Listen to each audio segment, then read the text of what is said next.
This month I had my client sell this house in Bellaire. This house is a tear down. Houses in the area range from 1 million to 1.2.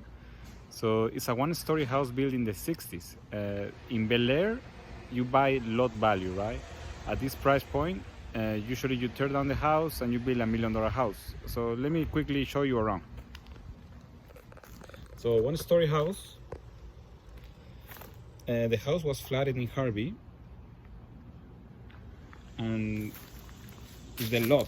What is the value is in the lot. Let's go on the back.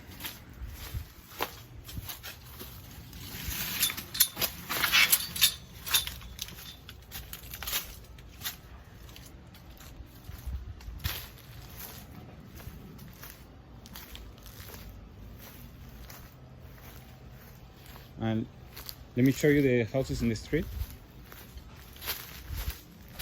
So this is a 8,000 square feet lot. It was sold for $285.